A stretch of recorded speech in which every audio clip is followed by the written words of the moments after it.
Our people must be quickly nipped in the bud before it poses a serious threat to the peace and stability of our country. And therefore, strong measures must be put in place to keep such threat in check and address its root cause. And Malaysia has done so by introducing tough laws to deal with such threat, including the Prevention of Terrorism Act, which has been passed by Parliament recently. To me, the theme for this international conference, Engaging the Young to Criminalize War and Energize Peace, is most appropriate. It is a clear and, of course, a precise message that the young assumes an important role in the shaping of our future, of how people can live in peace and harmony. The organizers have also scheduled that the young members of the pioneering CWC to share their worldview of what their movement is all about, their hopes and their aspirations. And of course, I look forward to their presentation. I understand that the leadership of Yang Bahagia, Tun Dr. Siti Asma, has seen at least 13 such clubs in the country. And I'm aware that Yang Bahagia, Tun Asma, personally helped to launch the 3 pioneer clubs. And this gesture by the founder is an excellent example of her involvement in projects she undertakes. And most importantly, young must appreciate the time and effort that Yang Amat Bahagia Tun has put in, and thus members of the existing CWC have a duty towards the founder. Spread the word and the message that war is a crime, and that the world can be a better place for all of us if there is peace and goodwill. Children especially have suffered the most in any places where violence has broken out. Look at the Middle East, Palestine, Syria, Yemen, and Iraq. How many of the young ones there have had their lives snatched away from them because a war has been fought in their hometown. And the same is in the case of many other parts of the world, such as in Africa, where young girls have been kidnapped, raped, and not heard from. In other troubled spots like Libya and Latin America, I feel that there has been far too much killing and loss of lives. And this our young must understand and appreciate. We in this country have been blessed in many ways. We have not seen an armed conflict or massive loss of lives. Well, we have just a massive flood that caused loss of lives and hardship for many people in several states at the end of last year. But as is our tradition, everyone pitched in to help the victims of that disaster. And yet we have been a peaceful country and we have developed in a peaceful manner. And it is recognized by many countries that have turned to Malaysia for leadership and guidance and training. The international community has also given us the honor of serving in the United Nations Security Council as a non-permanent member. And of course, this is the 4th time we have served in that capacity. I remind you of this to highlight to our young audience here what peace and goodwill can bring to all of us, not just in our own homes and backyards, but also at the international level. And because we have given our children the best in education, healthcare, and welfare, most Malaysians enjoy a high standard of living. Many are able to seek jobs internationally, all because of a solid background in primary and secondary education. And today, many international institutions of higher learnings are relocating to this country. This in itself allows our children to mingle and understand different cultures and traditions right here and at a very early age. Now that the CWC is slowly taking root, I'm sure the spillover effects will be far-reaching and very beneficial. I would like to conclude my speech by saying thank you again to Yang Amat Bahagia, Tun Dr. Siti Asma, Muhammad Ali for the very kind invitation. I wish all participants and audience here today the very best I know that many good things will come out of this conference, and I once again thank you all. Thank you. Assalamu alaikum wa rahmatullahi wa barakatuh. Wa alaikum salam. Thank you very much, Yang Amat Hormat Tan Sri Dr. Haji Muhyiddin Yassin. Thank you for your kind support, for sharing your very valuable time with us today. We indeed appreciate it.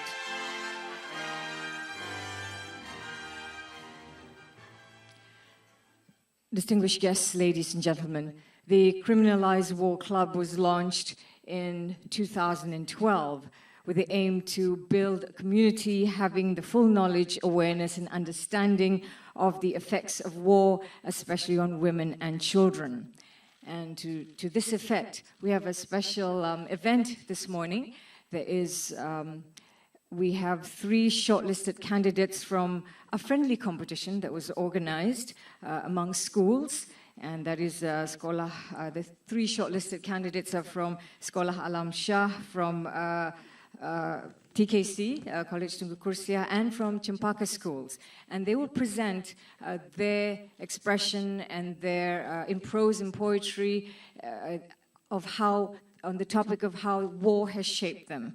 And to this effect, we would like to invite the 3 students on stage and the moderator, that is Ms. Wan Azlian Ahmad. So please welcome on stage.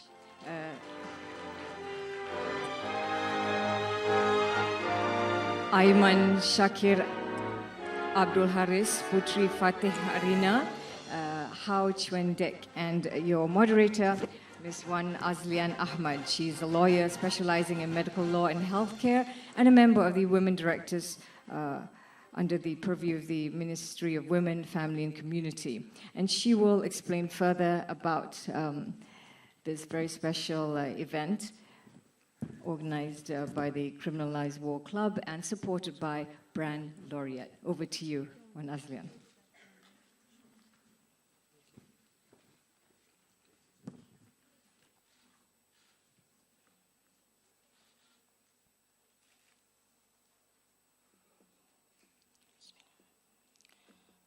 The Right Honorable Tan Sri Datuk Haji Muhyiddin Yassin, Deputy Prime Minister, Minister of Education of Malaysia,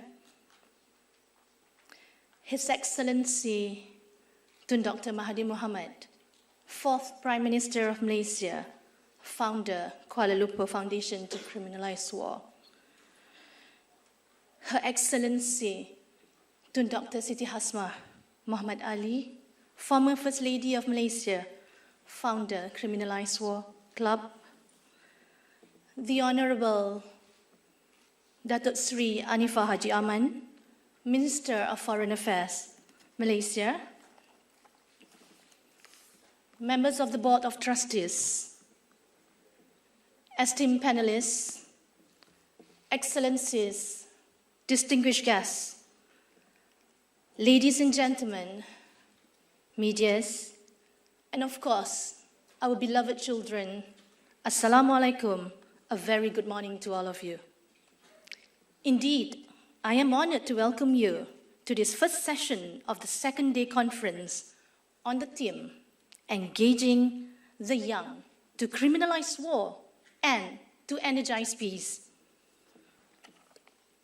There is a saying that a picture speaks 1,000 words.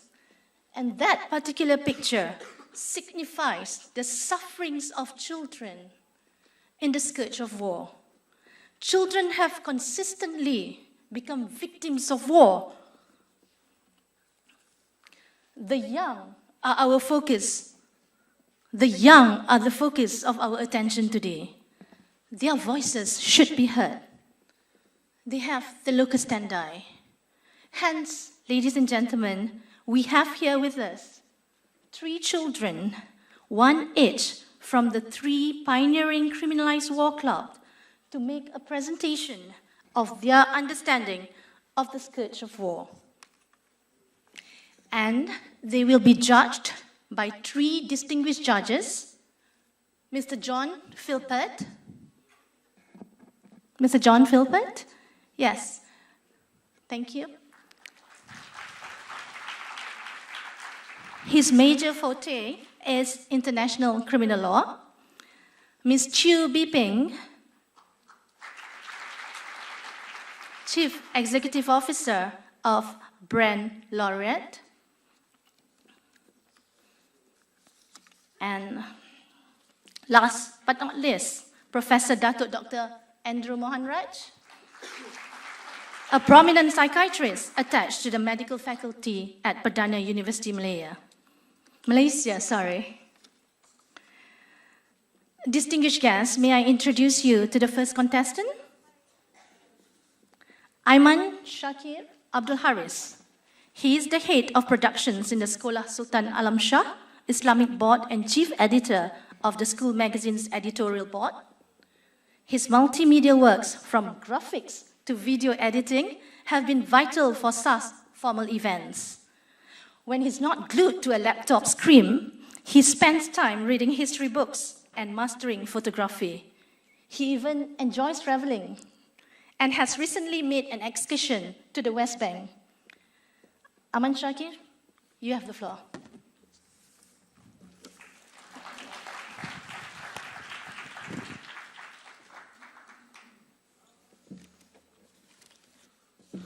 First of all, I'd like to give my utmost appreciation to Tan Sri Muhyiddin Yassin, to Dr. Mahathir Mohamad, and to Dr. Siti Hasma. Guest of honor, and my assistant Nazmi over there. Okay. Before we begin, I'd like to share with you all some rather intelligent words from Ernest Hemingway. War is often associated with brutalities and terror. In fact, it's true, and it does affect who we are now.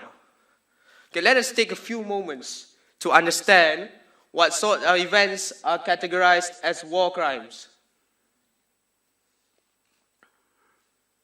Let's say war is always a crime. It's never something good, anyway and anyhow. Okay? I'm going to pinpoint the three main reasons on why the atrocities happen and how they shape us now. Firstly, it's because they could. Second, because they want to. And the third, because everybody else was doing it. Or, if you prefer fancier academic terms, technology, ideology, and the escalating cycle of violence. Okay, let's see the first one, technology. It wasn't just machine guns and airplanes in the battlefield. Don't forget that industrialization produced mass munitions that certainly result to wasteful overkill. Oh, and urbanization too. They gathered huge populations in a place for them only to end being blown up by our old friend, Mr. Nuclear. Oh, can we ever escape the clutches of technology? So, what do this modernity of weapons lead us to? The nuclear bombings have been causing radiation mutations. Next slide.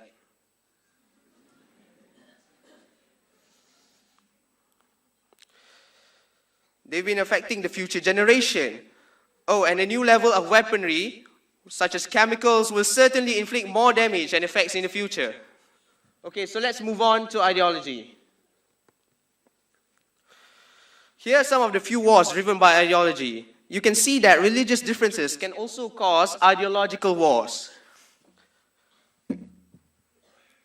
Renowned historian Alexander Solzhenitsyn has stated, to kill by millions, you'll need an ideology. Gruesome pictures, aren't they?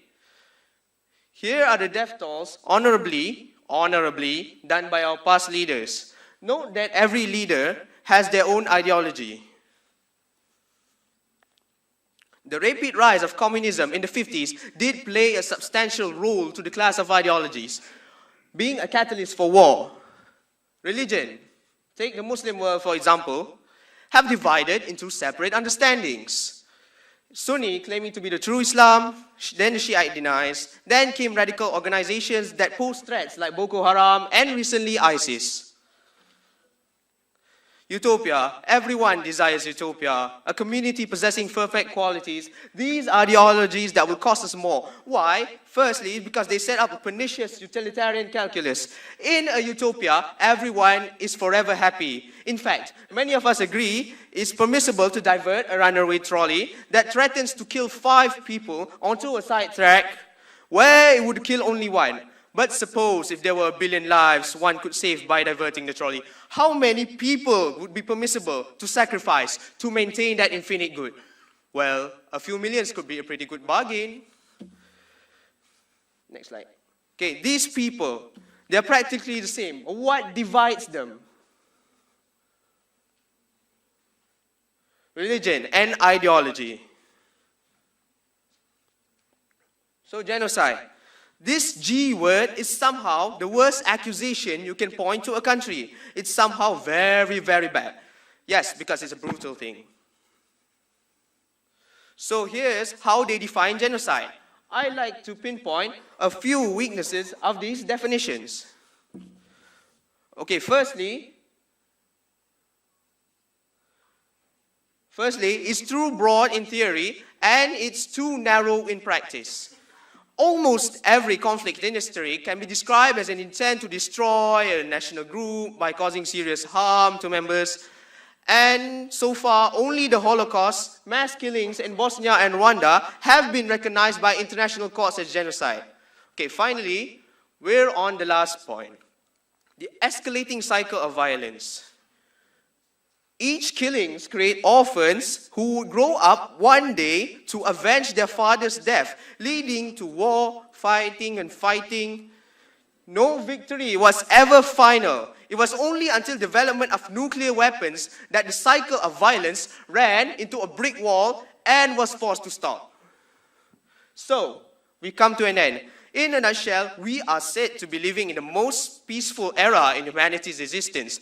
However, these atrocities have affected who we are until now. So are we? I want you to think and judge. Thank you.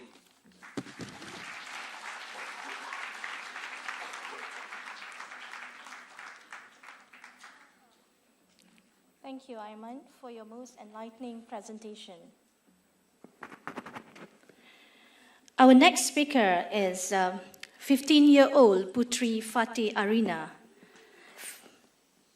She is a secondary 4 student and a pioneer member of the Criminalized War Club at Tengku Kursia College. At 7, she penned her first perspective on the horrors of war, a piece which appeared in several periodicals. She is on the editorial board of a school magazine, the Saujana. Arina loves novels, poems, and music. Today, she is dressed as a member of a college orchestra to highlight their plight of having lost their entire collection of musical instruments worth ringgit 1 million when the roof of their school music room came crashing down during a freak storm last year. Putri, you have the floor.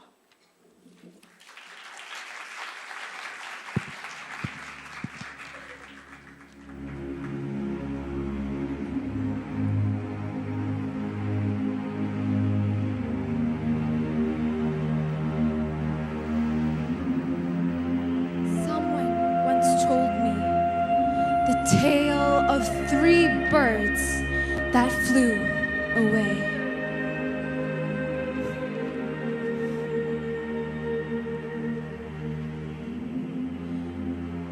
Two went home. One went astray.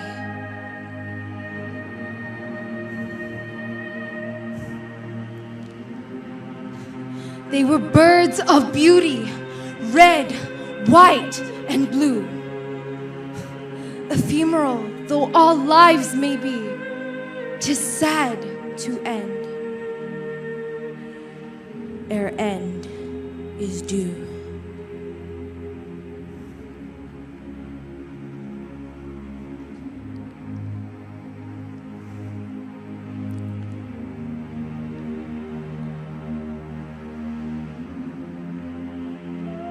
The first vanished, causing anguish.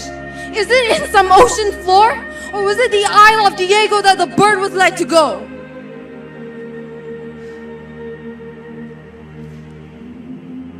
The second died of murder, with wings rent asunder by an unknown hunter, Was it downed by enemy fire, or was it just a friendly blunder?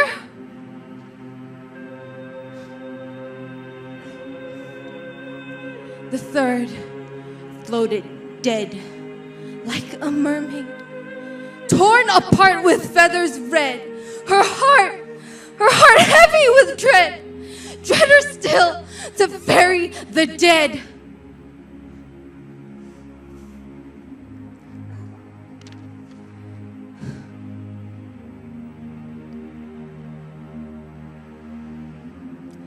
Gaia, it was, who found the second and third that were downed.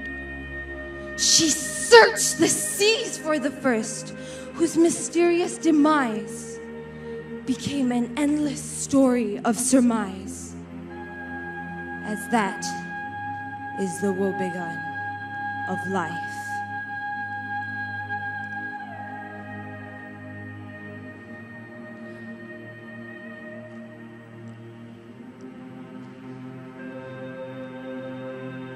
The demon hides under cover of night, even as we cry for the plight of the birds on flight. So fly, you pretty birds, fly away from these borders. There is no denouement for the murders.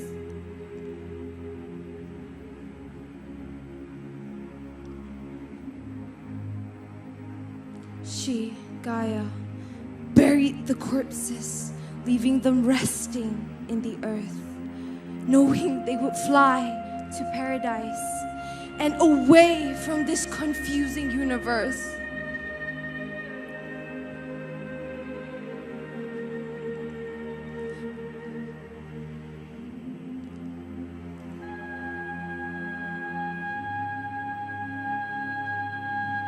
A person I knew who flew with the birds said, "If we won't meet again, as we breathe life,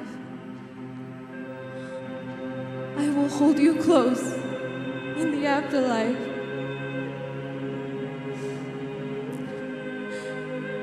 And I hold on to his words because the three birds have flown to paradise.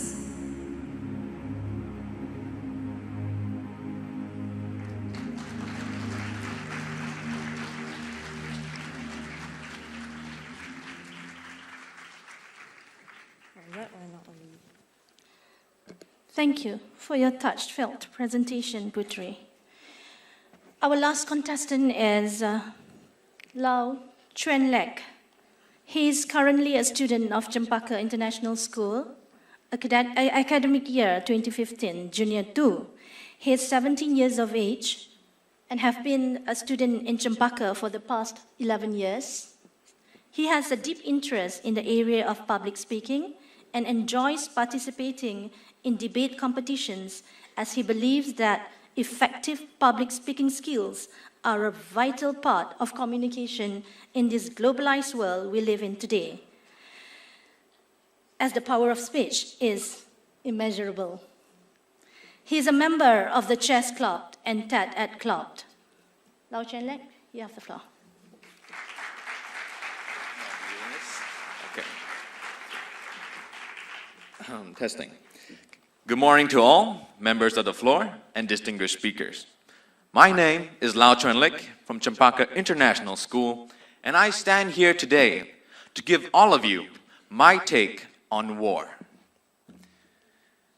So today, in this day and age, we stand here attempting our level best to eradicate war from ever appearing in the annals of human history. A noble cause, but a difficult one at that. And we've all been familiar with the effects of war, the death, the tragedy, and the devastation that follows.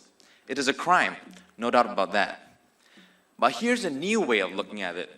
Instead of stopping the current ones, is it possible for us, mankind as a whole, to prevent wars from even starting? Stop the war before it even begins. To do that, we need to look at the very nature of conflict, the why behind wars. So let's take a look at the biological perspective. It is a common assumption that people are innately aggressive, that the desire to wage war and fight a fellow human being is in our genes and is simply human nature. When humans exist, war exists. Now, this kind of ideology would lead to fatalistic conclusions that all war and conflict is simply inevitable. Now, that won't work, will it? So this can lead to only one conclusion, that war is a direct result of human choices and manifests as rational decisions, each with their own motivations and decisions behind them. Now, a wise man once said, war is a cultural, not a biological phenomenon. In fact, organized conflict between groups of people first appeared a few thousands of years ago, coincidentally when civilization first began. The end of war is something that we humans can work together to create, and it does not form as a result of resource depletion, territorial aggression, or even financial profit. But let me tell all of you here what the real problem from my perspective is. The problem here is simply that we have a militaristic culture that fails to renounce war as something as barbaric as cannibalism. It even glorifies war, or just accepts it as part of normal life. We all have to face it right here.